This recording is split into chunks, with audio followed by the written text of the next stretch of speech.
Bienvenue dans Pulsation, le podcast des parcours les plus inspirants du monde de la santé. N'hésitez pas à vous abonner, à partager ce contenu et à nous dire ce que vous en avez pensé en commentaire. Bonjour à tous et bienvenue Sandrine. Bonjour. Merci d'avoir accepté notre invitation. Est-ce que pour commencer, tu veux bien te présenter ? Oui, bien sûr.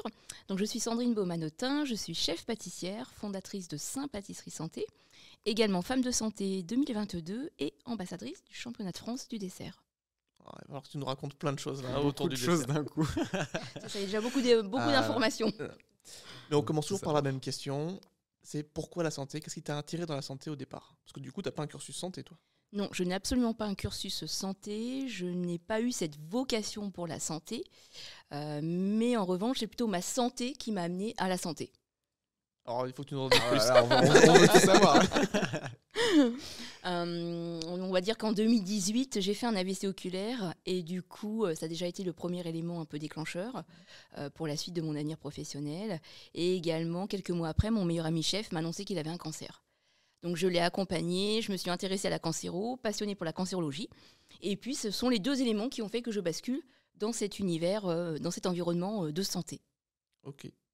Bon, tu nous reparleras un peu plus de Oui, comment tu as vécu ces ça. événements-là. Mais du coup, tu veux bien nous décrire ton parcours avant d'arriver à la santé, du coup ? Bien sûr. Eh bien, je suis originaire des Hauts-de-France. C'est grave. On te le dit tout de suite. Il n'y a pas de mal. On ne va pas faire de petits commentaires sur ce qu'on s'est évoqué avant, n'est-ce pas, Lucas ? Il y a des choses dites en coulisses, mais il faut pas le ça. dire. Donc non, je suis issue d'une famille de pâtissiers boutiques à Beauvais. Okay. Donc j'ai grandi dans cet environnement-là. La pâtisserie, mon père était pâtissier, mon grand-père était pâtissier.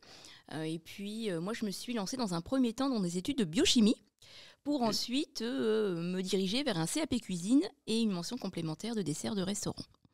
Voilà. Ensuite, différents postes en restaurant étoilé, gastro étoilé, majoritairement dans l'Oise et sur Paris-Île-de-France. Ok. Voilà. Biochimie, tu avais à part pour cuisine moléculaire, je sais pas. C'était parce qu'il fallait que tu fasses quelque chose ou c'était qu'est-ce qui t'avait attiré ? Oui, en fait, allez, on va tous dire. L'année de mon bac, j'ai perdu mon père en fait. Voilà, mon père est décédé l'année de mon bac, donc c'était une année très difficile. Ma sœur avait déjà prévu ses études et puis je ne voulais pas laisser ma mère seule. Et voilà, c'était un moment très compliqué et du coup, je me suis orientée vers des études qui étaient dans ma ville pour pouvoir rester avec ma mère. Et puis, comme ça me branchait bien, la biochimie, j'avais déjà fait un bac scientifique en amont. Du coup, ça s'est fait naturellement. Et puis, voilà. Mais on va pas se mentir, j'avais plutôt envie de m'orienter ensuite en cuisine et en pâtisserie. Parce qu'initialement, reprendre la boutique des parents, c'était non, parce qu'en fait, la boutique appartenait à ma grand-mère qui était décédée dans un premier temps. Et mon père n'a pas repris la boutique parce qu'ils étaient plusieurs frères et sœurs. Donc, ils ont préféré revendre la boutique. Et moi, j'étais beaucoup trop jeune, de toute façon, pour pouvoir la reprendre. Voilà, donc moi, ça s'est fait un petit peu plus tard. Et donc, après, du coup, ces études de biochimie, ton CAP cuisine... C'est ça, exactement. Biochimie, 2-3 ans. Et puis, j'ai dit stop, ça ne me convient pas. Et puis, voilà, les gènes sont revenus et je me suis mise dans la cuisine dans un premier temps.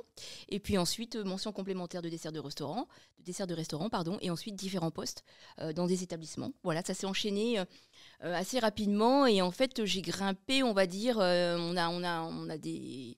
Un peu comme dans tous les corps de métier, on a une hiérarchie respectée, effectivement. Mais moi, c'est vrai que je suis passée rapidement de commis, on va dire, à chef. Okay. Voilà. Pourquoi tu dis rapidement ? D'habitude, il y a un délai à... Alors, il n'y a pas forcément un délai, mais selon les maisons que tu intègres ou selon avec les chefs avec qui tu travailles, avec qui tu te formes, ça peut prendre quand même certaines années, on va dire. Moi, ça a été très rapide, en fait. Presque en très peu de temps, quoi. En 1 an, je suis passée... commis, un chef pâtissière. Donc voilà, après tu te donnes les moyens aussi pour, voilà, tu te donnes les moyens et puis les circonstances font que aussi les opportunités font que tu peux aussi peut-être prendre un poste assez rapidement. Mais voilà, donc ça s'est fait comme ça et ensuite mon dernier poste était 2 étoiles Michelin, la maison Rostand dans le 17e. Voilà. Petit établissement, effectivement. C'est un métier que je connais pas du tout, la cuisine, la pâtisserie, sauf dans mon assiette. Dans les coulisses, un établissement comme Rostand, c'est quoi ton travail tous les jours? Tu dois sortir 200 desserts? Non, alors quand tu es dans un étoilé, en général, tu as quand même moins de couverts que dans un restaurant classique, traditionnel ou un bistrot, où là, tu vas faire du volume. Dans un étoilé, c'est pas le volume qui compte, on va dire, c'est plus voilà, le standing. Exactement. Et puis le menu, la qualité, ce que tu vas aller rechercher, les accords de saveur, les produits qui vont être mis en avant. Donc sur un service, le max de couverts, on va dire, c'est 50, 60 selon les structures. Même certains étoilés, tu fais 30 couverts. Hein. Donc c'est vraiment du petit volume. Après, tu as quand même le reste, tu as quand même l'environnement aussi. Souvent, tu as plusieurs établissements qui appartiennent au même chef ou au même groupe. Et effectivement, ensuite, tu travailles aussi pour les autres établissements. Donc là, tu as du volume qui arrive. Et une journée type, écoute, en général, ce sont des très longues journées, mais ça, vous savez ce que c'est, messieurs. Donc souvent, tu te lèves très tôt et tu te couches très tard, puisqu'en plus, quand tu es dans la pâtisserie, quand tu es chef pâtissière, tu finis le dernier, en fait. Tu envoies en dernier le dessert, donc tu finis très tard. Et en général, le service ne se termine jamais avant minuit, 1h, 2h du matin. Voilà, donc c'est assez hard. C'est un rythme vraiment intense. Moi, je sais que j'ai eu un parcours intense. J'ai effectivement grimpé assez vite, mais j'ai aussi beaucoup travaillé pour. Et c'est vrai que j'avais un rythme assez soutenu pendant plusieurs années. Ce pourquoi aussi, peut-être ça a accéléré le fait que j'ai aussi un AVC oculaire. Ah oui, bien sûr. Voilà. Non, mais y a pas... Et tu as aussi cette pression. Aussi la pression à gérer, voilà, comme il y a une énorme pression selon les lieux où tu travailles, hein, bien évidemment. Mais tu sais que déjà que quand tu veux intégrer un niveau assez élevé, quand tu rentres dans des étoilés ou quand tu travailles avec des meilleurs ouvriers de France, tu sais que tu vas avoir aussi la pression à gérer à côté. Sans compter l'exigence, j'imagine. Des clients, bien sûr, une exigence de chaque instant. Donc tu te dois effectivement d'être tout le temps au top, quoi. Donc oui, c'est pas simple. Je vais te poser encore une fois une question bête. Entre le chef cuistot de l'établissement et le chef pâtissier, c'est quoi la relation entre les deux? Ça dépend des endroits, ça dépend des maisons. Alors, je pense que ça existe toujours et pour moi, il y aura toujours malheureusement ce petit fossé, on va dire. Il y a toujours quand même un peu cette... C'est une guéguerre. Ouais, exactement. Il y a toujours quand même un écart, je trouve, entre l'équipe de cuisine et l'équipe de pâtisserie. Déjà, on travaille complètement différemment.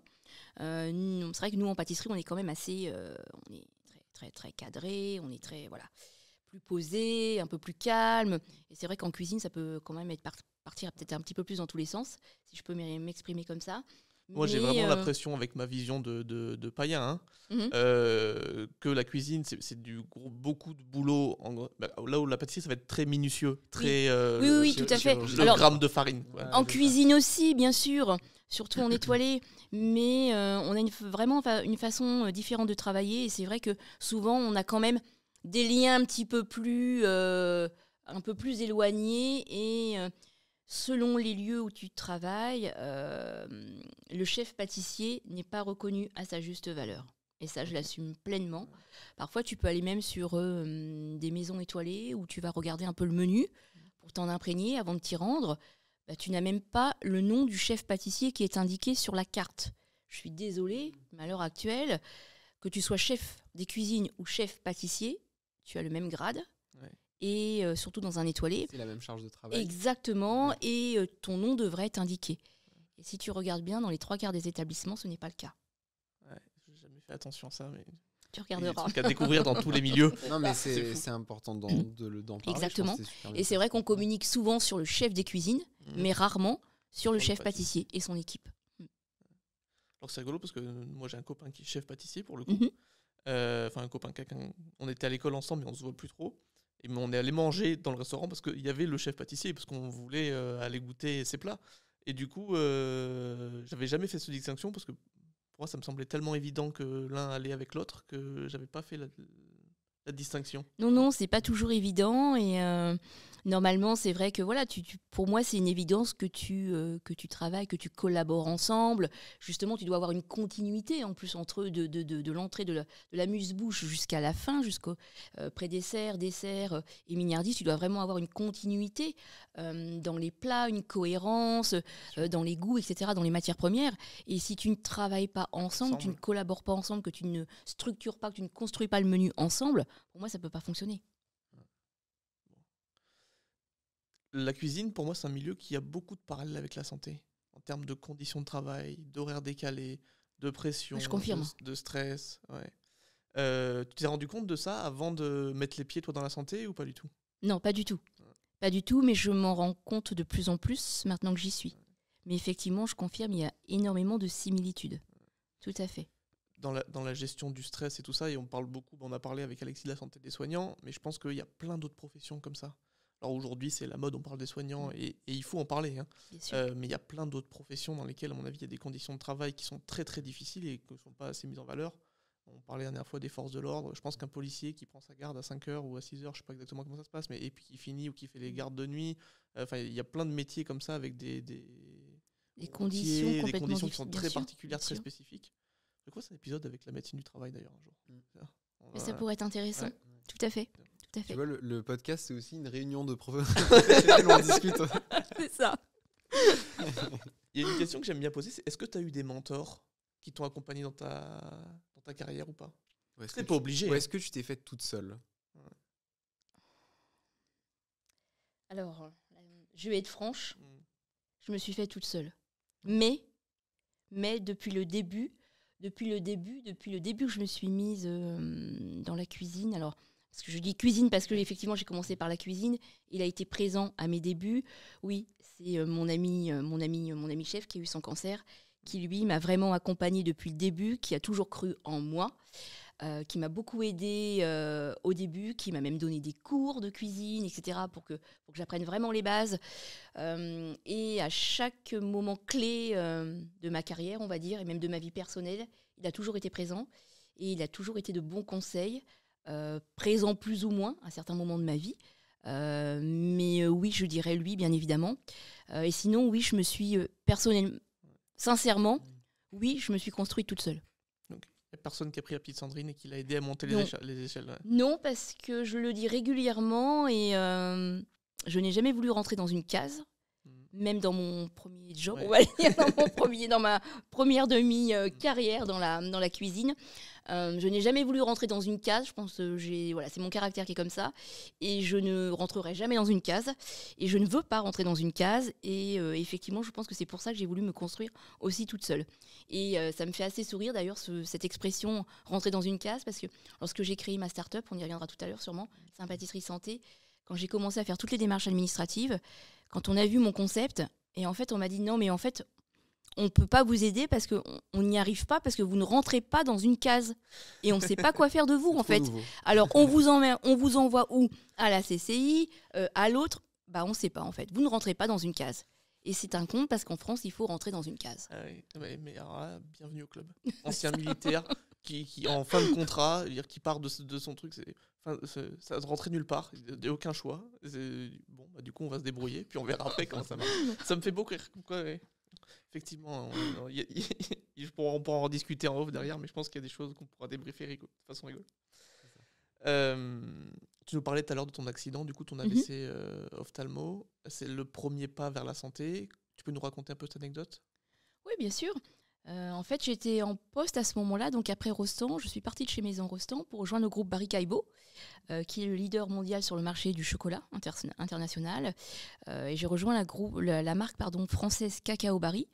Et j'ai pris un poste à la Chocolate Academy Paris en tant que chef pâtissière, donc un peu une école de formation recherche et développement, où j'avais quand même un poste à responsabilité et beaucoup de pression, beaucoup de développement, beaucoup de déplacements, beaucoup de charges de travail, plus cumulées aux années précédentes. Oui. C'est là où j'ai fait mon AVC en 2018, que je ne me suis pas rendu compte en fait. Je sentais que les symptômes, on va dire, les signaux ont été une grande fatigue. Mais voilà, comme vous et moi, dans Ouais. nos jobs, la fatigue, on ne connaît pas, on bosse en fait.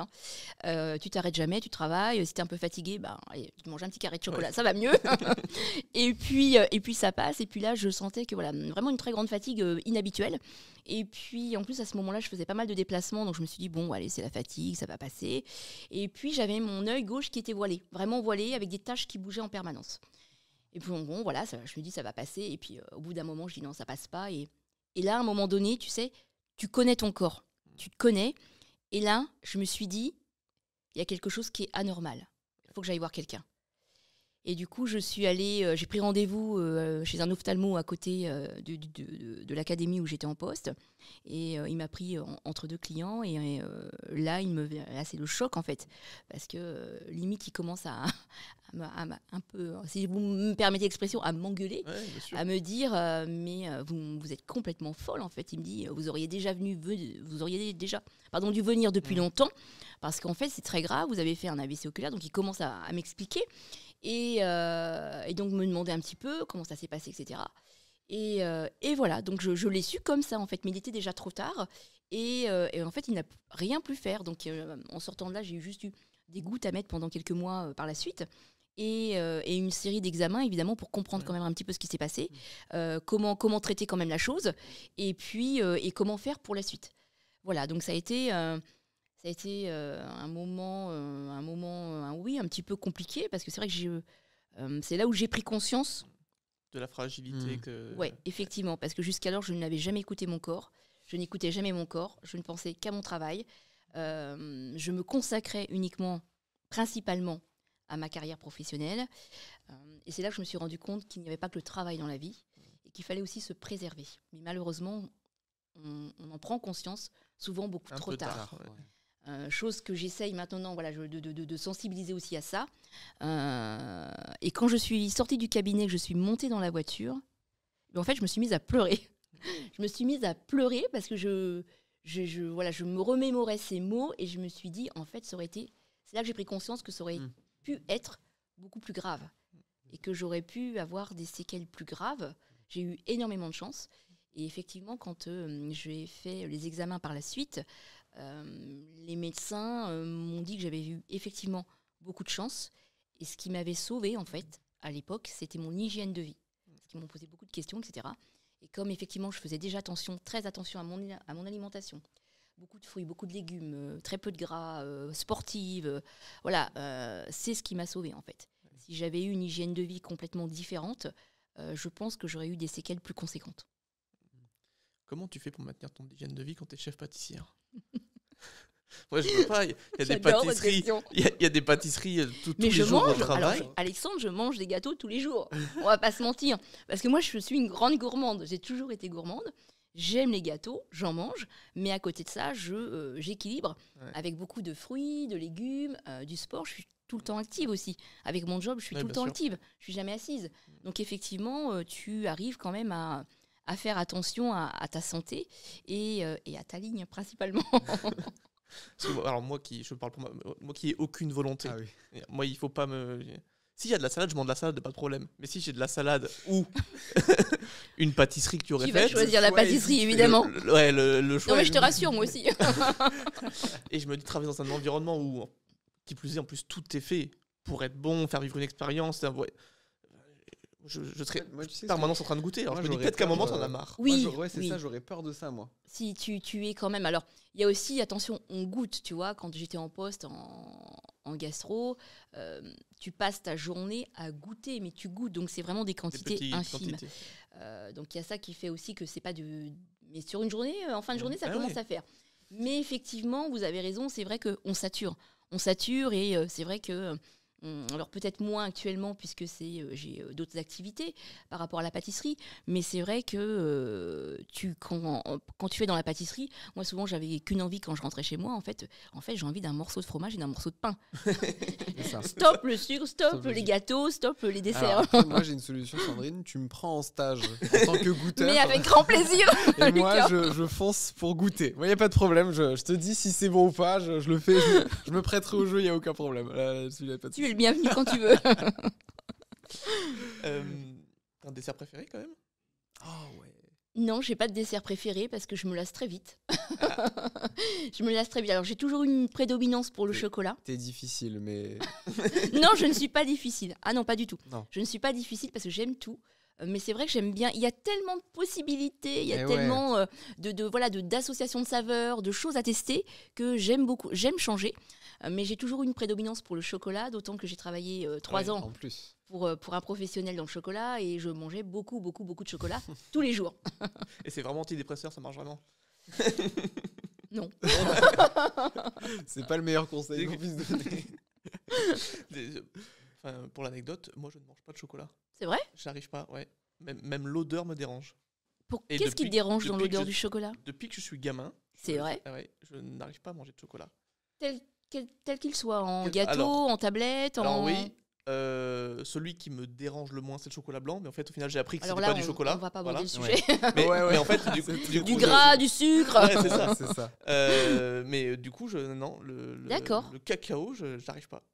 Eh, c'est dingue. C'est incroyable. Ouais. Je n'imagine pas une vie sans chocolat, en fait. Tu vois, là, je me dis, mais comment il fait, Et en moi, fait? je me dis, mais heureusement que j'ai pas ça. Parce que si en plus j'avais le chocolat, je pense que je serais obèse, je pense. Vu comme je suis gourmand et tout ce qu'il y a d'autre à manger.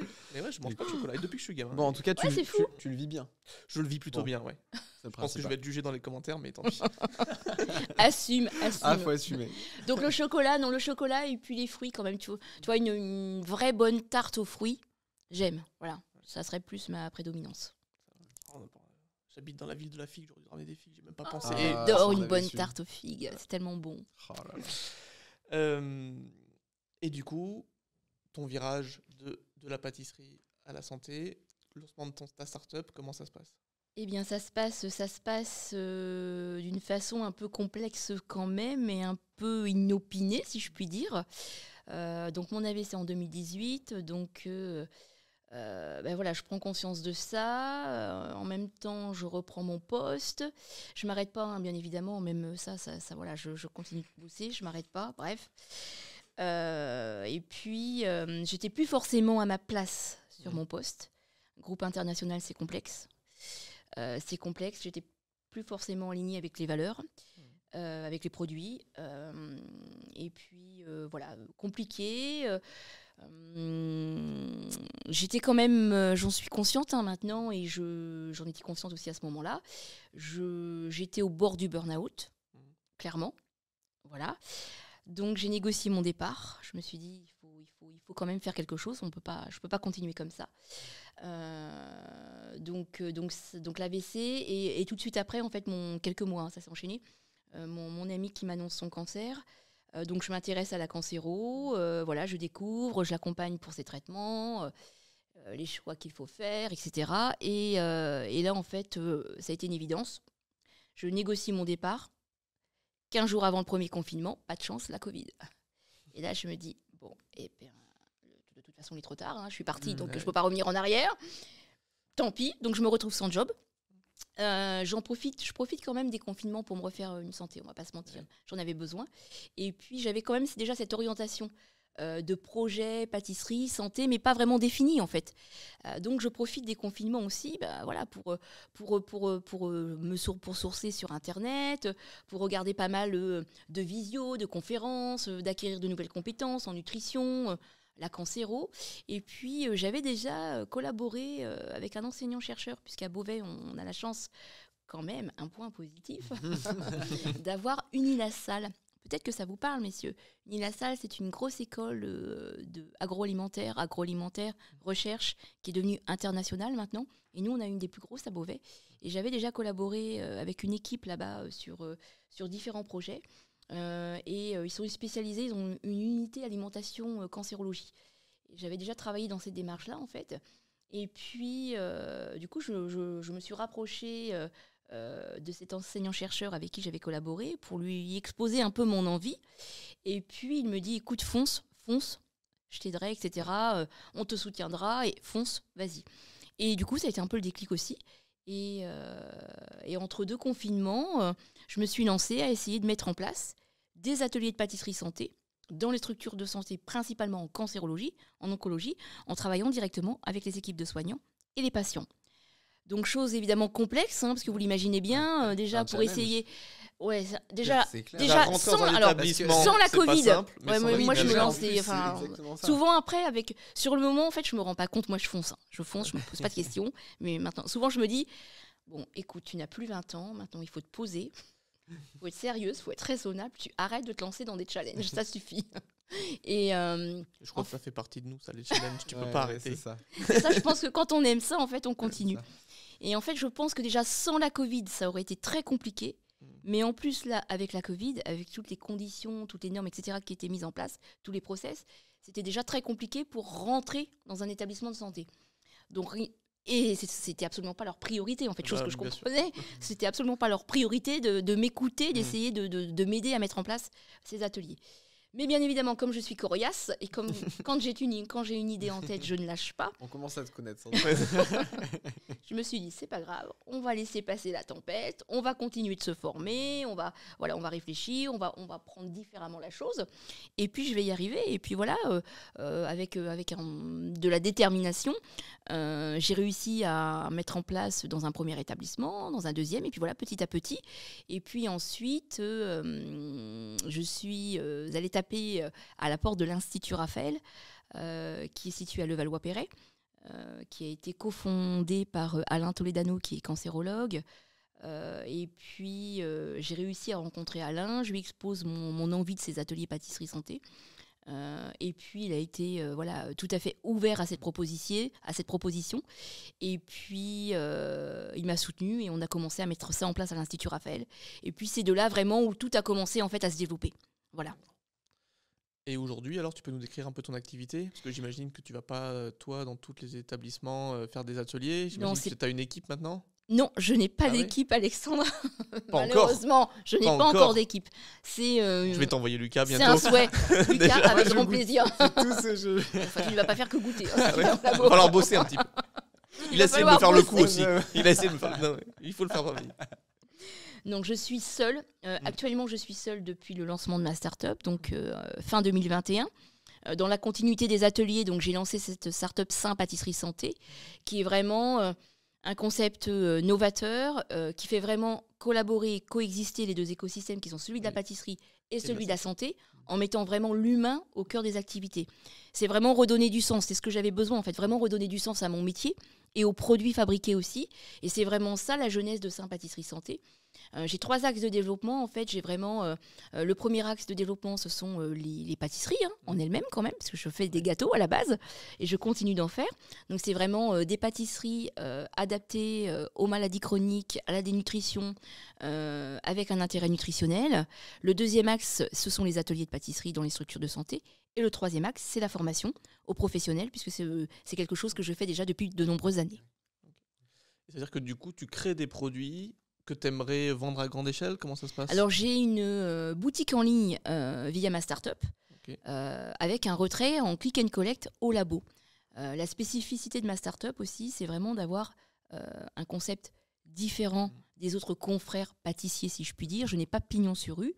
Moi, mon labo, il est installé au sein même d'un institut de santé intégrative, en l'occurrence l'Institut Raphaël, puisque j'ai une collab avec l'équipe d'Alain, avec Alain Toledano, avec son équipe, où j'ai mon labo installé là-bas.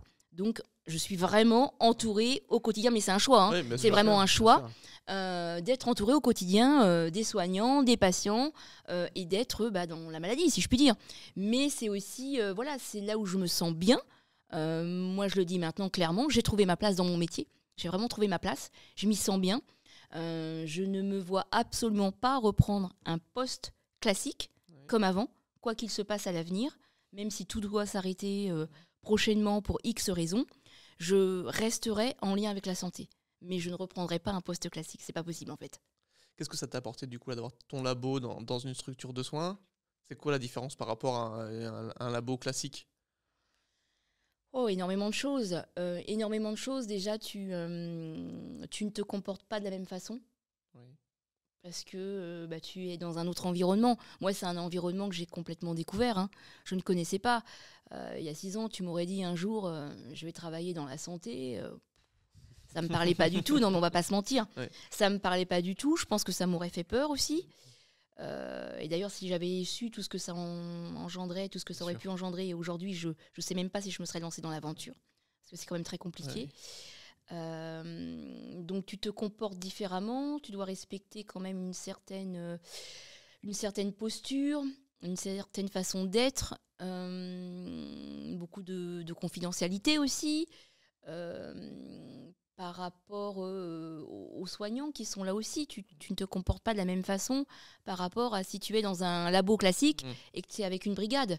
Non, c'est complètement différent. Moi, ça m'a permis de me poser, je pense, en termes de caractère, je peux dire ça ? Oui, tu peux. J'étais quand même quelqu'un d'assez... j'ai quand même un fort caractère, on va pas se mentir. J'ai un fort caractère. On n'avait pas deviné. Voilà, je démarre un peu au quart de tour. Quand j'ai quelque chose à dire, je le dis. Parfois, je devrais pas.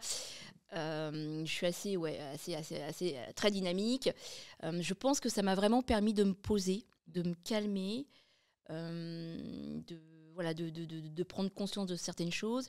Et parfois, même maintenant, quand je recroise d'anciens confrères, j'en ai croisé un il n'y a pas très longtemps, et on a échangé, et puis après, il me dit, sincèrement, il me dit, t'as complètement changé. Il me dit, tu t'en rends peut-être pas compte, mais il me dit, tu n'es plus la même, en fait. Tu as complètement changé en termes de caractère, de ta façon d'être. Tu es beaucoup plus posé, plus voilà. Et moi, je m'en rends compte. Je le sens, mais j'en avais besoin. Je pense que j'en avais besoin. Je pense que de toute façon, l'AVC, il n'est pas arrivé comme ça par hasard non plus.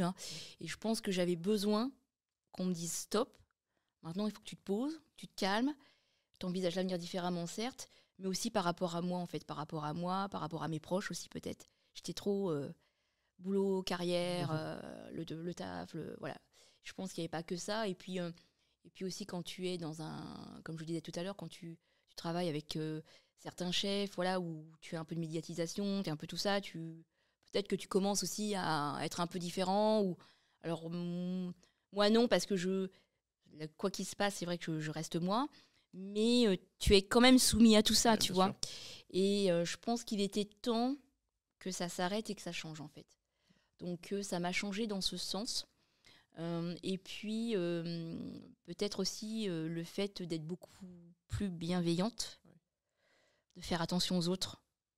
Un peu transformer un peu l'exigence. Mais je le dis, je le dis clairement. Chose que je ne faisais pas avant. Ouais, je suis plus à l'écoute des autres. C'est différent. Mais c'est un environnement qui me convient et j'aime cet environnement. C'est le fait d'être entré dans la santé qui fait que tu t'es concentré aussi sur ses qualités, en fin de compte. Oui, oui, clairement. Et c'est quoi ta relation avec les patients que tu croises en atelier et avec les soignants que tu dois croiser au quotidien, du coup ? Ma relation, elle est simple. Elle est simple et complexe. Elle est simple et complexe à la fois parce que elle est simple parce que voilà, chaque rencontre avec un patient ou chaque atelier, c'est un peu une nouvelle aventure. Tu rencontres des personnes qui te partagent beaucoup de choses, qui ont des parcours de vie riches, complètement différents, parfois difficiles, plus la maladie. Donc, tu peux avoir aussi cette facilité à vite t'attacher ou créer un lien, et chose qu'il faut éviter, bien évidemment. Donc, il faut avoir une facile à dire, mais pas facile à faire. C'est très difficile à faire, mais il faut le faire. Il faut le faire. Et il faut effectivement réussir à prendre une certaine posture par rapport à ça, par rapport aux patients.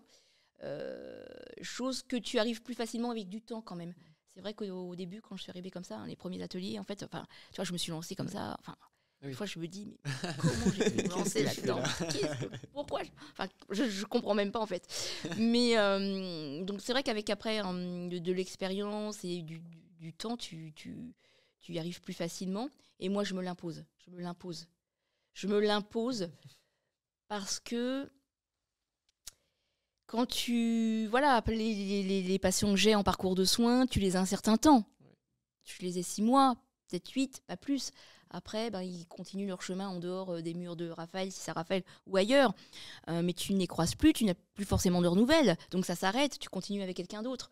Donc il faut absolument mettre de la distance. Et puis surtout, quand tu perds un patient aussi. Si tu as créé un lien, que tu t'attaches ou autre, c'est encore plus difficile. Donc il faut vraiment, il faut vraiment essayer de mettre cette distance. Enfin moi je le fais. Et sur les ateliers, souvent on me fait la réflexion parce que les patients me disent on peut se tutoyer, Sandrine, etc. Je dis oui bien sûr tutoyez-moi, mais ne m'en voulez pas si moi je vous dis vous.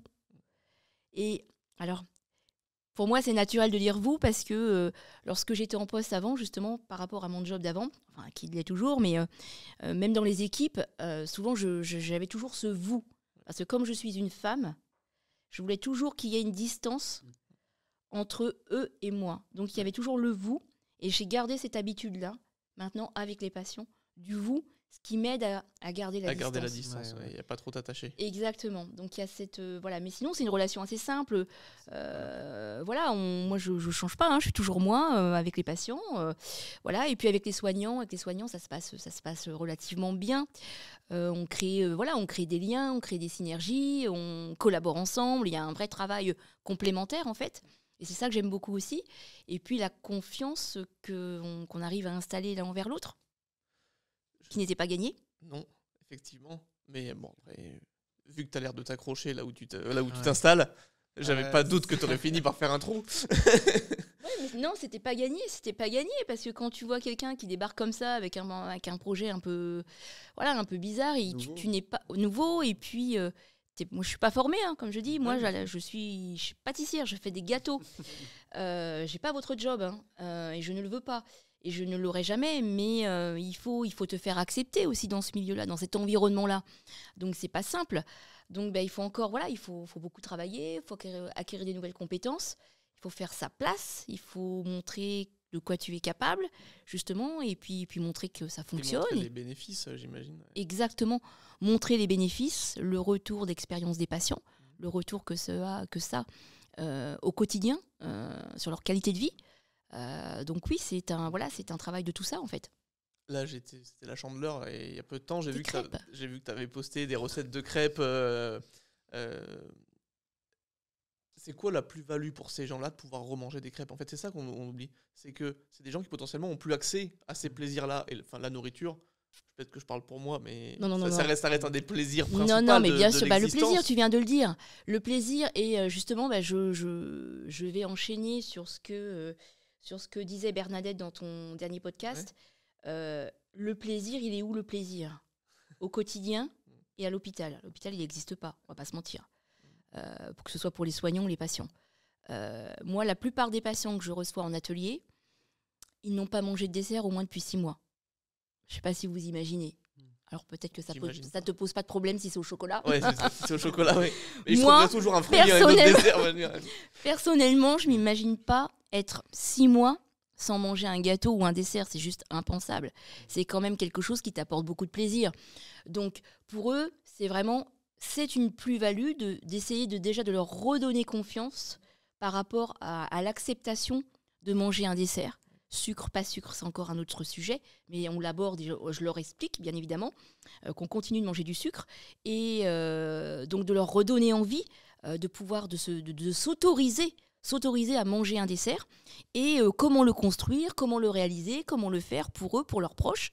C'est déjà ça, en fait, c'est ça la plus-value, c'est vraiment déjà de leur redonner envie et puis ensuite de les accompagner et de leur proposer des desserts adaptés, soit à leurs effets secondaires, soit à leurs contraintes qu'ils peuvent avoir aussi par rapport à leur traitement ou par rapport à d'autres pathologies qu'ils peuvent avoir. Donc c'est vraiment un travail autour de tout ça. Du coup, tu es en lien avec leur diète, leur nutritionniste Oui, exactement. Ouais. Oui, bien sûr. Je fais partie, alors en l'occurrence à l'Institut Raphaël, mais que ce soit dans les autres lieux aussi, la plupart du temps, bien évidemment, oui, je fais partie d'une équipe. Ouais. À l'Institut Raphaël, je fais partie de l'équipe du pôle nutrition. Et effectivement, je travaille en lien avec les nutritionnistes, les diètes, etc., pour avoir les bonnes informations par rapport aux contraintes que peuvent avoir chaque patient, bien évidemment. Moi, c'est un travail aussi de mon côté, hein, on ne va pas se mentir. Avant les ateliers, voilà, j'ai accès au dossier. Donc évidemment, c'est aller creuser, fouiller, voir les comptes rendus des oncos, etc. La nutritionniste qui l'a reçu en consultation, voir les recommandations, ce qu'il faut manger, ce qu'il ne faut pas manger.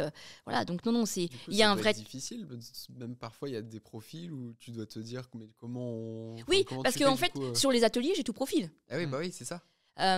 J'ai tout profil et il y a aussi des ateliers que je personnalise en fonction de la contrainte, de l'effet secondaire, etc. Je repense en l'occurrence à la semaine dernière, on y reviendra peut-être, par rapport à la dénutrition. Mais sinon, effectivement, j'ai plusieurs profils. Je peux avoir une personne qui a pris du poids, qui est en hormonaux, qui a pris 15 kilos et qui doit faire absolument attention à son indice glycémique bas. Donc là, il va falloir baisser le sucre. À l'inverse, je peux avoir une personne qui est en dénutrition et là, il va falloir enrichir. On y va, on met du gras, on met du sucre, on met des protéines, on met tout ce qu'on veut. Après, je peux avoir une personne qui ne consomme plus de gluten et une autre qui ne consomme plus de lactose. Ok, je peux le faire. Mais là, il va falloir quand même que je me creuse la tête. Comment on fait des desserts sans sucre, sans gras, sans lactose et sans gluten? Alors, c'est possible. Il faut absolument que vous veniez au labo. Mais bien sûr, avec plaisir. Mais franchement, vous êtes les bienvenus quand vous voulez et on fait un atelier ensemble. Oh mais carrément. Ça pourrait être très sympa. Ah ouais, ça serait trop cool. Comme je le dis régulièrement et comme j'explique souvent aux jeunes les jeunes qui sont en formation et qui me demandent comment je fonctionne, en fait, comment je travaille à l'inverse d'avant. En fait, effectivement, c'est une nouvelle façon de travailler, une nouvelle façon de réfléchir les produits, une nouvelle façon de construire les pâtisseries. Avant, c'était génial. J'avais un économat avec tout ce que je voulais dedans. J'y allais. Ok, je pensais plutôt à la matière première, tu vois. L'association de saveurs qui allait faire mettre en valeur, la super association de saveurs qui va plaire aux clients. Bon, en fait, maintenant, je m'en fous. C'est ton clairement. expérience Enfin, étoilée aussi. non, je dois pas dire ça, mais, mais c'est plus ma priorité. Maintenant, je pars d'un cahier des charges. Je pars d'un cahier des charges. Alors voilà, la personne, elle a le droit à ça. Elle ne supporte pas le gluten, elle est en hormonaux, elle a pris 15 kilos. En plus de ça, il y a sa famille à nourrir. Voilà. Donc il y a tout le cahier des charges. Et à partir de ce cahier des charges, qu'est-ce que j'ai? Qu'est-ce que je peux utiliser pour pouvoir lui proposer un dessert qui soit simple, facile à refaire, bon, le goût restera toujours la priorité, et qui soit beau aussi pour lui donner envie de le manger. Donc voilà, c'est partir d'un cahier des charges et ensuite je construis autour de tout ça. Et là, alors ok, comme je dis, maintenant c'est voilà, j'ai une petite armoire avec des tiroirs, le tiroir des farines, le tiroir des sucres, le tiroir des fruits, le tiroir des protéines végétales. Et là, IGBA, ok, je vais aller chercher telle farine, tel sucre, ok, là pas de gluten, là les protéines végétales, allez, les lentilles corail, le quinoa, allons-y. Voilà, je pars de ça et je construis autour de ça. Donc c'est vraiment une nouvelle façon. C'est intéressant comme. J'adore. Ah mais j'adore. Alors attention, c'est complexe. Hein. Il y a des jours, c'est très compliqué, mais c'est passionnant. Et c'est là que tu te dis, mais tu as un potentiel de développement de dingue en fait. C'est ça qui est passionnant. Et en fait, le fait aussi d'être dans la santé maintenant, moi j'ai retrouvé ma créativité que je n'avais plus, que j'avais perdue sur mon ancien poste.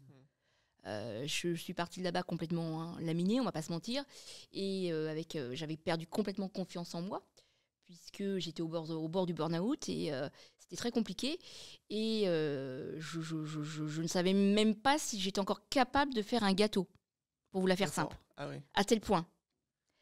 Donc c'était compliqué et c'est vrai que là j'ai retrouvé ma créativité et ma créativité elle est décuplée en fait, parce qu'il y a des jours. C'est vrai que parfois, je joue le cahier des charges et là, je me dis, sincèrement, je ne sais pas comment je vais faire. Mais il faut. Je peux pas parce que non, mais c'est ça, c'est un engagement. Moi, je suis engagée, je suis vraiment engagée au quotidien, en fait. C'est un engagement de tous les jours. Et je me dis, non, mais en fait, demain, j'ai la patiente. Et à des fois, 1 heure avant, je sais même pas encore ce que je vais faire parce que c'est trop complexe. Tu as la volonté aussi. Et puis, j'ai peur de pas y arriver parce qu'on va pas se mentir. Peut-être que je vais pas y arriver, peut-être que ça va pas aller. Il y a des jours où je me dis, j'ai quand même une grosse responsabilité quand même. J'ai une grosse responsabilité. Plus, pour les patients, j'imagine que c'est. Alors, je ne veux pas réduire le moment, mais c'est leur moment un peu de récréation. C'est un moment où ils sortent du soin, ils sortent de leur chambre, ils sortent de. C'est ça, exactement. C'est un moment agréable. On est en petit comité sur les ateliers. On est 400 patients, pas plus, parce qu'il faut que ça reste vraiment convivial. Et puis qu'on ait le temps, redonner du temps, chose que les soignants n'ont plus, malheureusement. Et moi, sur les ateliers, oui, ça me prend du temps, avant, pendant, après. Mais c'est le but aussi, c'est de donner du temps aux patients pour qu'on puisse échanger, surtout, on parle de tout, tous les sujets, et leur donner du temps pour justement leur donner envie de manger, de se remettre dans la cuisine, de se faire plaisir, de retrouver de la gourmandise. Donc je me dois de proposer quelque chose. C'est obligé, c'est vraiment un engagement.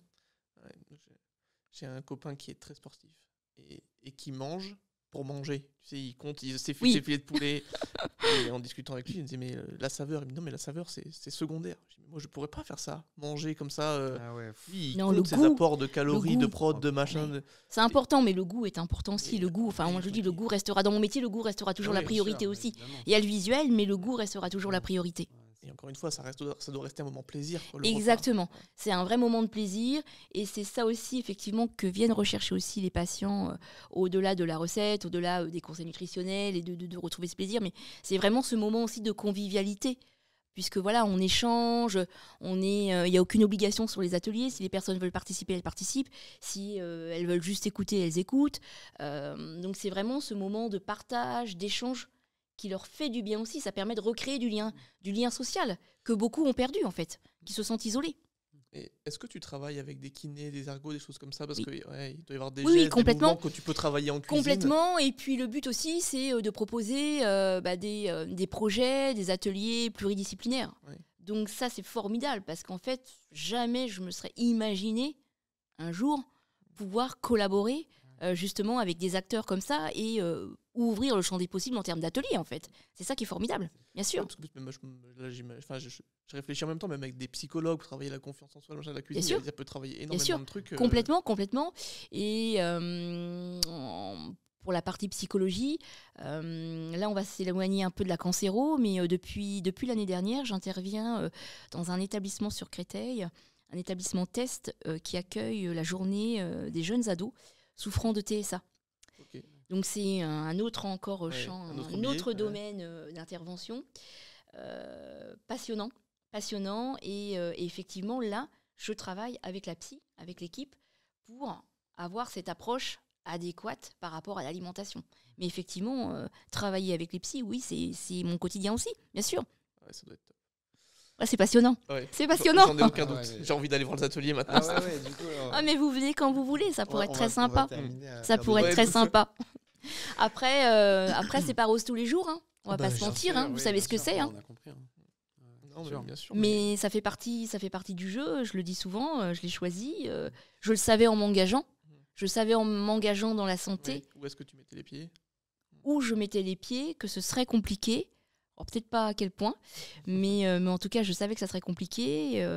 Et à l'heure d'aujourd'hui, je pense que si d'autres confrères, puisque moi, c'est ma volonté et c'est mon orientation aussi à l'heure d'aujourd'hui, de sensibiliser un maximum mes confrères et les jeunes qui sont en formation en pâtisserie à aller dans cet axe, vraiment pâtisserie santé, à collaborer vraiment avec l'environnement de la santé, l'écosystème de la santé. Mais c'est de se former avant et de se préparer à ça, à cet environnement. Parce que alors moi, peut-être que ça a été un peu plus facile, quoique, parce que j'ai pas 20 ans, j'ai quand même un peu de vécu, on va dire. Donc peut-être que c'est plus facile de prendre du recul et voilà, pour bien appréhender les choses et les digérer certains jours. Mais un jeune qui arrive comme ça et qui est confronté directement à la maladie, à l'apparence physique, qui peut être un choc parfois, ou à la mort, quand on n'est pas prêt, c'est compliqué. Ça bouscule un peu. Ça bouscule beaucoup. Ouais, le décès, ça bouscule beaucoup. Moi, ça a été quelque chose de compliqué. Ouais. De compliqué. Mais pour tout le monde, je pense. Oui, je pense. Au premier et... Non, c'est sûr. C'était l'année dernière, il y a 1 an et demi maintenant. 1 an et demi, c'était un patient. C'était mon premier vrai décès, en fait, parce que le patient, on avait créé un lien, justement. Et il souffrait de dénutrition, il était en traitement pour un cancer. Et il souffrait des nutritions. Et j'en parle régulièrement parce que ça m'a vraiment atteinte en fait. Même si je m'étais préparée, on se prépare jamais assez, on se prépare pas en fait. Et parfois je me dis je sais pas comment vous faites en fait. Au quotidien c'est compliqué. D'où le fait que tu crées une distance aujourd'hui. Ouais. Et c'est pour ça que je veux absolument mettre une distance aussi pour me protéger moi en fait. Et ce patient venait il était venu une première fois avec sa mère, avec sa maman qui lui préparait tous ses repas. Il était jeune, jeune et des enfants en bas âge. Et puis, donc là, bon voilà, on me dénutrition, donc je lui propose une première recette. Et je lui demande son dessert préféré. Il me dit le flan. Mais malheureusement, il n'en mangeait pas, parce qu'il trouvait rarement un super bon flan, chose assez complexe, effectivement. Et sa maman ne savait pas faire le flan. Bon là, évidemment, sans réfléchir comme d'habitude, cocotte, elle y va. Eh bien, écoutez, Bruno, je mets une recette de flan au point, et dès que c'est fait, je vous préviens, et vous revenez. J'apprends à votre maman à le faire, comme ça elle pourra vous en faire. Et là je me dis après, ouais, ok, mais attends, flan enrichi, etc. Comment Bref, je me lance là-dedans, mais c'était, j'étais déterminée de toute façon. Donc je dis, il faut que j'y arrive, donc je fais pas mal de tests, et rapidement j'arrive à mettre au point. De toute façon, j'avais pas beaucoup de délai. Donc je les préviens, ils reviennent sur un atelier. Je leur apprends à faire le flan. Bruno valide le flan parce qu'en plus, Bruno était... Attention, il avait un cahier des charges. Il faut qu'il soit crémeux et tout le goût de vanille, tu vois. J'adore. Et il me valide le flan. J'étais super contente. Et sa maman repart avec sa recette. Et puis, voilà, je le revois régulièrement dans les couloirs. Et là, je le vois, en fait, physiquement... Reprendre un peu de... Non, dépérir. Ah oui. Ah. Je le vois dépérir. Et là, tu prends conscience, en fait. Tu prends conscience de la rapidité à laquelle la maladie peut aller et surtout la dénutrition. À quel point. C'est pour ça que moi, je suis vraiment engagée dans la dénutrition. C'est un sujet qui... Ouais, c'est un sujet sur lequel on en parle de plus en plus. C'est quand même 2 millions de personnes en France, hein, c'est énorme. Et c'est là que tu te rends compte qu'en fait, la spirale peut aller très vite. Ça va très très vite. Et jusqu'au jour où tu reçois un mail et qu'on t'apprend que en fait, Bruno est parti. Et là, je m'étais préparée, tu vois, en le voyant physiquement. Je me dis, bon, allez, dans un petit coin de ma tête, je me dis, non, ça va s'arranger parce que ça va aller. Et en fait, d'un autre côté, je me dis, prépare-toi quand même, parce que si ça arrive, ça va être difficile. Et puis, ça a été difficile. Ça a été difficile. Et là, tu vois, je m'en suis rendu compte... Je savais que ça serait difficile. Je savais que c'était difficile et que je n'allais pas réussir à gérer toute seule. Donc là, pour le coup, j'ai fait appel à l'équipe de psy. J'ai pas attendu et j'ai fait appel à elles. On a fait 2-3 rendez-vous. Elles m'ont aidé à comment faire, etc. Et comme je le dis, ça a été ma première visite chez le psy à 47 ans. Voilà. Ouais, mais comme quoi, il n'y a pas de... Non, pas du tout. Et on en a besoin.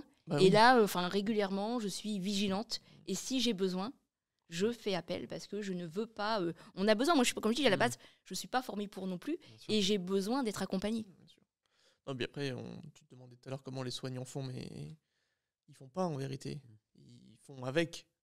Oui, on fait avec. Ouais, c'est ça. Mais faire avec tous les jours, c'est pour ça que des fois, on trouve que les soignants, ils ont un comportement pas forcément correct. Parfois un humour un peu noir, parfois, en fait, c'est juste des façons de répondre à ça au quotidien. Bien sûr. Les blagues de soignants, ça fait rire que les soignants, mais c'est ça. Mais on s'habitue après. Moi, j'ai une question qui me tient un peu à cœur parce que jusqu'à présent, tu as parlé dans ton parcours, il y a eu des hauts, il y a eu des bas, il y a eu des challenges. Dans tout ce que tu as vécu, aujourd'hui, quelles sont les réussites concrètes? C'est-à-dire que toi, vraiment, tu peux citer qui t'ont marqué, qui t'ont fait plaisir. Des vraies réussites, des récompenses, des choses vraiment que tu considères. J'en ai quand même quelques-unes, heureusement. Ouais. Heureusement. La première, c'était dans ma première carrière, on va dire, le championnat de France du dessert, puisque j'ai remporté la finale régionale en 2012. Ouais, je vieillis. Aucun commentaire, messieurs, vous êtes plus jeunes. On ne se serait pas permis. Non. En 2012, finale régionale Nord, et je suis allée jusqu'en finale nationale. Et ça a déjà été une étape en fait pour moi dans ma carrière. Ça m'a énormément aidée. Donc ça. Et ensuite, je dirais la création de ma start-up, parce que c'est vrai que tu as beaucoup de gens autour de toi qui ont envie de créer, qui ont des idées, mais de là passer le cap et vraiment, voilà, c'est pas simple. Donc le fait d'avoir été jusqu'au bout, en fait, parce que j'ai quand même, je me suis relancée dans une formation d'entrepreneuriat, etc. D'avoir été jusqu'au bout. Ouais, là, pour moi, c'est une réussite. Et ensuite, je dirais les prix que j'ai acquis quand même depuis 2022 parce que j'ai quand même, je travaille beaucoup. J'ai travaillé beaucoup en très peu de temps pour acquérir de nouvelles compétences en nutrition, en cancéro, enfin tout ce que vous connaissez, tout ce qui va autour, pour pouvoir proposer des choses adaptées au quotidien. Donc, je pense en l'occurrence au titre de Femme de Santé 2022, auquel je ne m'attendais pas du tout. Alors, dis-nous, qu'est-ce que c'est? Donc, en fait, Comment Femme de ça marche? Santé, c'est le collectif Femmes de Santé qui est porté par Alice de Maximi. Ok. Moi, j'ai rejoint le collectif juste après en me lançant dans ces ateliers, parce que je connaissais le collectif de nom, etc. Et c'est vraiment une mise en lumière au quotidien des femmes engagées dans la santé par leurs propres initiatives, en fait, avec des initiatives positives, un impact positif.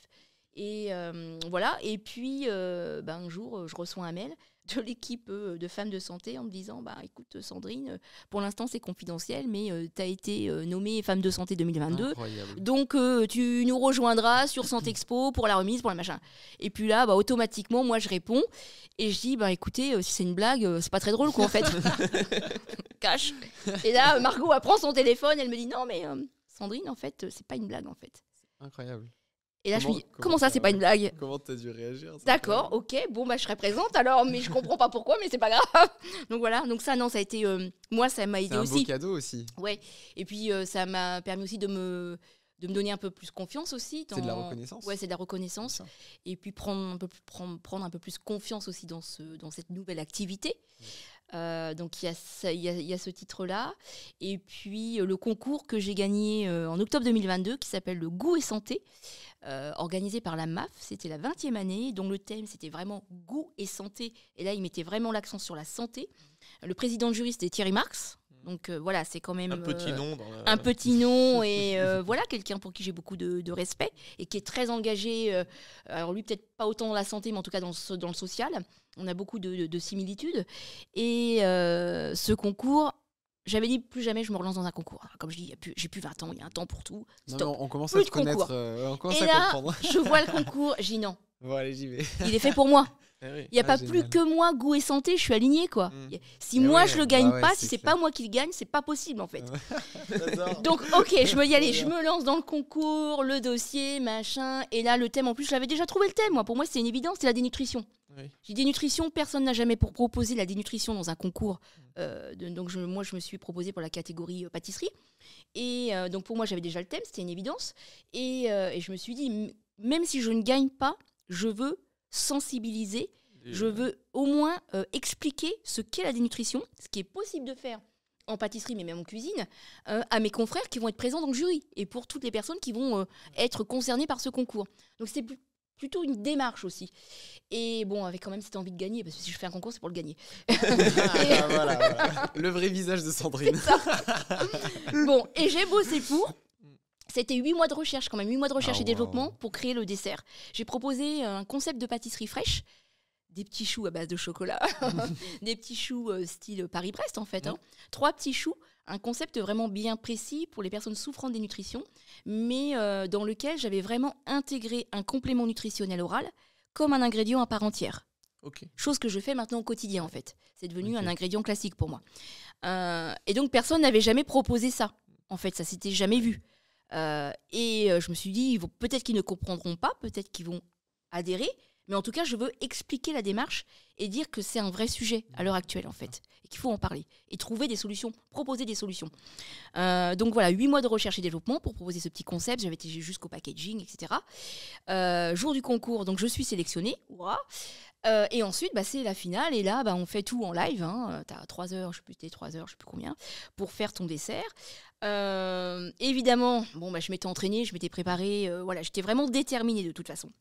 Et puis, bien évidemment, ça ne se passe pas comme prévu. Chaque concours. Ça s'est passé à l'école de cuisine de Thierry Marx. Donc, on avait quand même des super locaux, mais évidemment, j'ai eu des petites problématiques avec ma pâtisserie. Et puis, dans le jury, il y avait Alain Chartier, qui est meilleur ouvrier de France glacier, donc que je connaissais bien. Et là, je me dis, oh la vache, Alain, j'ai pas intérêt j'ai pas intérêt à me louper parce que là, je vais me faire détruire. Bon, il y avait d'autres personnes, mais bon, il y avait quand même Alain. Puis quand tu as aussi un col, voilà, t'as quand même, tu sais, dans notre métier, ça reste quand même. Le col tricolore, ça a un impact. Voilà, toujours, même si tu connais la personne indépendamment du métier. Et puis, bah écoute, je me dis c'est pas grave, hein, les problématiques, bah ça se résout. Hein. J'ai ma fille était venue, elle m'avait accompagnée et ça je m'en souviendrai aussi parce que tu vois ça l'a marqué, ça lui a montré aussi parce que maintenant elle est elle s'est mise aussi dans la cuisine, dans l'hôtellerie-restauration, dans la cuisine là, mais elle va se diriger dans la pâtisserie et ça lui a montré qu'il faut jamais lâcher. Et ça lui sert aujourd'hui. Et elle est pire que moi, côté caractère et tout, messieurs. On est au summum avec ma fille. Et en fait, j'ai voulu enfourner mes choux avec un petit craquelin, tu sais, sur les paris. T'as le petit craquelin, le petit croustillant. Et en fait, j'avais retiré la ventile sur le four, mais sur certains fours pro, même si tu retires la ventilation reste un minimum. Et là, comme une fière, j'enfourne ma plaque de choux. T'aurais vu ma tête. Ma fille était à côté, j'enfourne la plaque de choux, ok, je m'en vais, et là, automatiquement, je me dis, il se passe quelque chose. Je me retourne, et là, je vois tous les petits disques de craquelin collés contre le fond du four.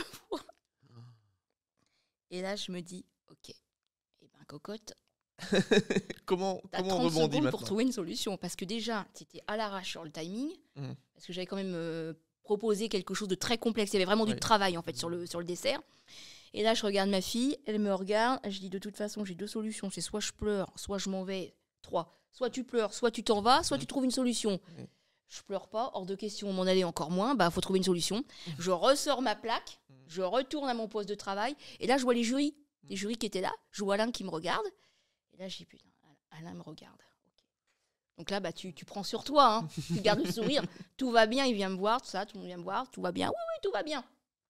Tout va très bien, je vais gérer la situation. Et là, je me dis, ok, j'ai plus de pesée, puisque évidemment, tu as tes pesées uniquement pour plus de pesée, plus rien. Et je me dis, ok, il me reste, j'avais un petit surplus de craquelin que j'avais mis de côté. J'ai dit, bah c'est pas grave, je vais faire avec ça, on va trouver une solution. Donc je réétale, je machin, je remporte pièce et je réenfourne, mais différemment. Et j'arrive à sortir des choux. Alors oui, bah, visuellement, ils n'étaient pas top, c'est sûr. C'était moins beau que... Mais voilà.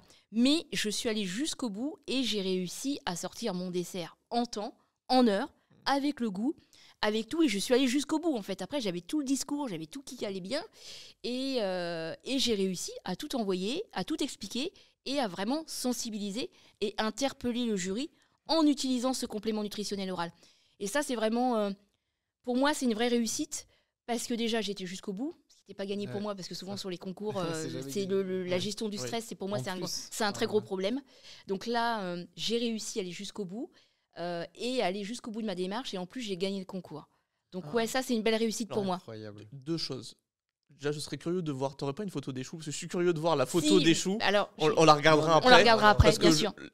Moins beau pour Sandrine, je veux savoir si c'est moins beau pour nous. Tu vois, non, tu voyais quand même la petite différence, mais quelqu'un de lambda, tu le vois pas forcément. Tu avais juste une petite différence au niveau du craquelin. Il y a toi, il y a ton expertise. C'est ça. Sinon, le goût était là, le goût, les textures étaient là. Et en plus, c'était très bon, quoi. C'était vraiment, tu vois, l'objectif aussi avec toutes ces démarches. Et que ce soit la dénutrition, que ce soit les maladies chroniques, peu importe l'axe en fait, le but c'est aussi de dire à l'heure d'aujourd'hui, tu vois, moi c'est ce que je souhaiterais pour prochainement, c'est de te proposer, c'est de te dire que dans une boutique de pâtisserie, tu dois pouvoir avoir un chou, par exemple si c'est un chou adapté, un chou basique pour le client qui est en pleine santé, mais qui fait attention, qui veut prendre soin de soi quand même. Un chou adapté à un IGBA, un chou sans gluten, un chou enrichi pour la personne qui a besoin de reprendre de la masse musculaire et du poids. Toi, il faudrait avoir toute cette déclinaison, tout ce choix possible. Et c'est pas parce que tu as une maladie, que tu es malade, que tu ne peux pas, que tu n'es pas comme quelqu'un d'autre. Parce que ça, c'est souvent le retour que j'ai aussi des patients. En fait, tu te sens un peu différent parce que en fait, tu vas rentrer dans une pâtisserie, mais tu n'as rien qui te convient en fait. Donc tu peux pas y aller. Et tu peux pas te faire plaisir comme tout le monde. Et pourquoi tu vas aller acheter peut-être, je sais pas, dans une pharmacie, une boîte de petits gâteaux un peu, tu vois, qui font pas rêver et autres, parce que tu as ça. Eh bien non, tu dois pouvoir te faire plaisir comme tout le monde, être un client comme tout le monde et acheter ta pâtisserie comme tout le monde. Il y a une deuxième chose que tu as dit qui m'a interloqué. Le stress, c'est un problème pour toi? tu travailles dans un milieu stressant depuis que... Ouais, Et oui, c'est quoi ça ton rapport au stress, du coup? Alors, mon rapport au stress, je l'ai moins maintenant, depuis que je suis dans la santé. Ça, c'est une certitude. Depuis que je suis dans la santé, j'arrive beaucoup plus à gérer mon stress par rapport à avant. Mais du fait aussi, je pense que je suis plus posée qu'avant. Mais avant, non, je n'arrivais absolument pas à gérer mon stress. En fait, je panique. Je panique, on ne croirait pas comme ça. Non, pas Si, du si. tout. Ouais, Sur les concours, en fait, parce que quand Oui, bien sûr. j'aimais sûr. les concours et je En faisais concours, pas mal c'est de autre concours. chose, Et en concours, En plus, ouais, j'imagine. en il y a concours, un stress c'était de pour plus. moi. Je parle surtout en concours ou des événements, des gros événements, tu vois, ou sur lesquels tu interviens. Après, tu vois, quand je faisais les services, même quand j'étais en poste ou chez Maison Rostand, même en 2MAC, ça, c'était pas un problème. Je gérais mon stress pour le service. Pour moi, ça, Alors, c'est quelque chose que j'adorais. De mon Ça, tu vois, point de c'est vue pas ça. de païen, ce serait plutôt l'inverse. Tu vois, j'aurais dit que C'est le service, ouais, Ah non. était plus Bah non, parce stressant. que Ouais. quand tu es habitué, Oui, tu as ta c'est mise en peut-être une place, habitude. enfin tout ça, tu Ouais, gères. bien sûr. Mais ouais. c'est vrai, moi je suis un peu. j'avoue Moi, que c'est j'avais plus, cette idée. c'est d'autres conditions. Hein. Puis Ouais, bien sûr. si tu es dans ton environnement, tu es dans ton labo, tu as ton équipe aussi, même si tu n'en as pas, mais enfin, tu maîtrises. Tu maîtrises. Moi, j'aime maîtriser. Et quand je Tu maîtrise aimes le plus, contrôle. quand je maîtrise plus, là, tu as le stress qui arrive. Et ça se complique. Ça, c'est plus compliqué. Ouais, mais donc sur les concours ou sur les événements, quand des fois on me demandait d'intervenir sur un événement, prendre la parole. Maintenant, c'est plus le cas parce que c'est vrai que maintenant je suis quand même vachement à l'aise. Mais avant, oui, j'avais vraiment une grosse problématique par rapport à ça. Et c'est pour ça que j'ai perdu pas mal de concours à cause du stress. Parce que j'arrivais pas à gérer en fait. Et je partais un peu dans tous les sens. Il aurait peut-être fallu te faire accompagner plus tôt. En tout cas, merci de nous partager tout, même en détail et tout ce que tu as vécu. C'est génial. Mais ça fait plaisir de voir qu'il y a aussi de la reconnaissance en tout cas. Oui, non, mais complètement. Complètement. C'est quoi tes prochains projets là, pour ton entreprise? Où est-ce que tu veux aller? Où je veux aller continuer de développer Saint Pâtisserie Santé, bien évidemment. Stratégiquement, la formation pour les professionnels de santé, puisque j'ai quand même pas mal de demandes de professionnels de santé qui veulent venir se former pour acquérir des compétences qu'ils n'ont pas par rapport justement à la pâtisserie santé. Quoi conseiller, ils sont vraiment aussi en première ligne par rapport aux patients. Donc une acquisition de nouvelles compétences. Donc continuer la formation pour les professionnels de santé, mais aussi pour les professionnels de mon secteur d'activité qui ne sont pas formés à ça. Qui sont plutôt un peu perplexes par rapport à cette approche de la pâtisserie santé. Donc c'est vraiment sensibiliser, promouvoir la pâtisserie santé par rapport à mes confrères, par rapport aux jeunes qui arrivent sur le marché, qui sont en formation, pour pouvoir justement les former à ça et pouvoir faire ensuite que ce soit des pâtissiers, des chefs pâtissiers qui sont prêts à proposer des produits adaptés et qui répondent à une demande du marché. Parce qu'il y a une demande du marché. Et pour l'instant, on n'y répond pas forcément. Donc, c'est vraiment ça. Et puis, vraiment porter ces messages. Tu parlais de messages tout à l'heure. Et c'est vraiment mon envie et ma démarche. Porter des messages de sensibilisation, prévention par rapport à une alimentation saine, équilibrée, durable pour notre santé à tous, notre société de demain. C'est vraiment c'est un vrai enjeu de santé publique à l'heure actuelle. Donc, c'est vraiment porter ces messages pour sensibiliser un maximum de personnes, en mettant des actions aussi en place. Parce qu'il paraît que juste écrire mangerbouger.fr en bas de la télé, ça change pas grand-chose. Non, ça change pas grand-chose. Donc, il faut vraiment sensibiliser, en parler, mettre des actions en place par rapport à ça. Donc, par rapport à ça, par rapport à la dénutrition, c'est vraiment moi quelque chose qui me touche. Et il y a énormément à faire. Donc, vraiment continuer de sensibiliser par rapport à ça. Je dirais essayer de trouver investisseurs associés pour me rejoindre dans mon entreprise, parce que bien évidemment, je ne souhaite plus continuer seule. Je ne peux plus continuer seule. C'est compliqué. Et puis, comme je dis, à la base, moi, je fais des gâteaux. Chacun son domaine d'expérience, ses compétences. Donc, je voudrais quelqu'un qui ait les compétences complémentaires pour venir me rejoindre. Et ça, c'est vraiment une urgence. Et puis, d'autres projets, peut-être dans la continuité de mon livre qui est sorti récemment. Voilà, donc non, pas mal. Comment s'appelle ce livre? Pâtisserie santé, Ok. concilier gourmandise et maladies chroniques aux éditions Vuibert. Ah, génial. Ok. Voilà. Et on peut les retrouver où, tu sais? Dans toutes les librairies, en Toutes fait, les sur le librairies, site génial, ouais. Vuibert et dans toutes les Ok, librairies, génial. sans aucun problème. Super. Bon, Voilà. tu nous autorises à le mettre en description aussi Ouais, pour, bien sûr, bon, sans génial, aucun problème, génial. sans aucun problème. Super. Voilà, donc voilà, on a encore beaucoup de projets, on a tellement à faire. Donc non, il faut y aller, il faut continuer et puis embarquer énormément de personnes avec nous, sensibiliser tous les acteurs en fait, tous les acteurs pour vraiment faire changer les Pour créer paradigmes, le mouvement. créer le mouvement et avancer collectivement, tout à fait. On aime bien clôturer avec une anecdote. Tu aurais une anecdote à nous raconter? Alors une anecdote, allez, deux si vous me permettez, mes Bien sûr. petites, j'en ai une, la première, c'était un des premiers ateliers que j'ai fait. J'avais reçu Marc. Je commence l'atelier et là, c'était les premiers, hein, donc j'étais pas encore confiante et tout. Hein, c'était un peu compliqué. Et Marc me dit, en fait, je ne sens absolument rien, j'ai perdu le goût. Je ne mange presque plus et j'ai perdu le goût. Et là, je me dis, ok, ça va être compliqué. Ça va être compliqué. Et donc, on était en hiver, j'avais proposé un dessert autour de la mandarine, du marron. Et je me suis dit, bon, de toute façon, je continue, on va aller jusqu'au bout et on va voir. Et puis, en fait, Marc goûte son dessert.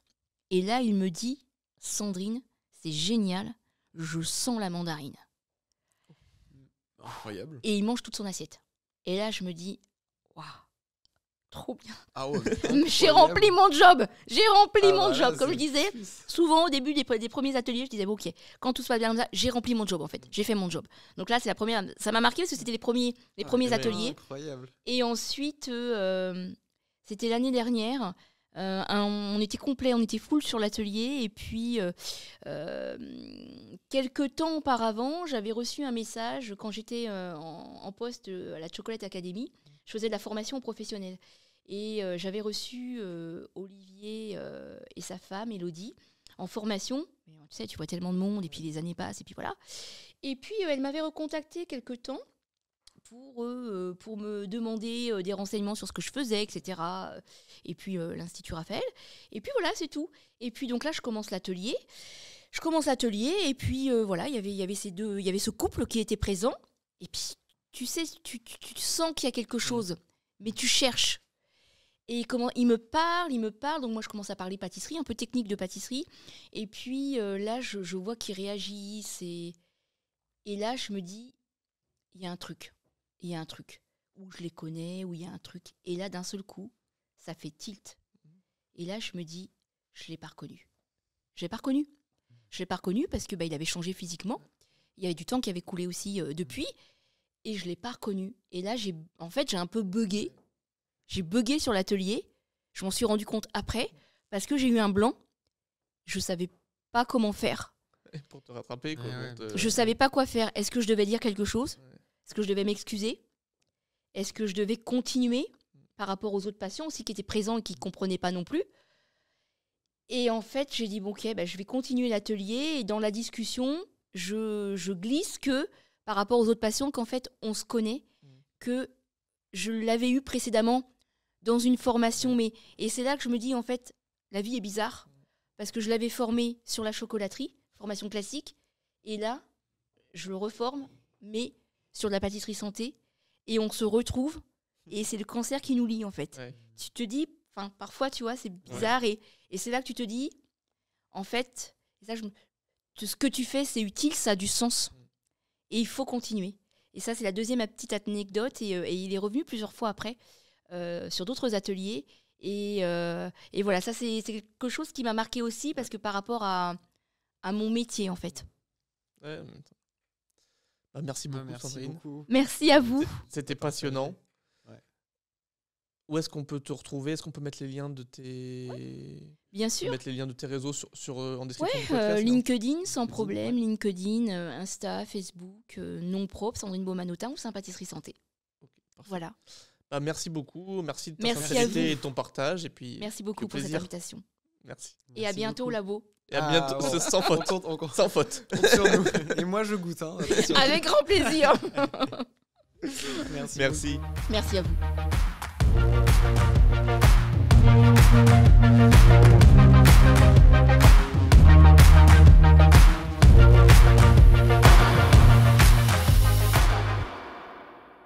Bah, j'ai faim maintenant, on n'a fait que parler de gâteau. J'ai trop faim.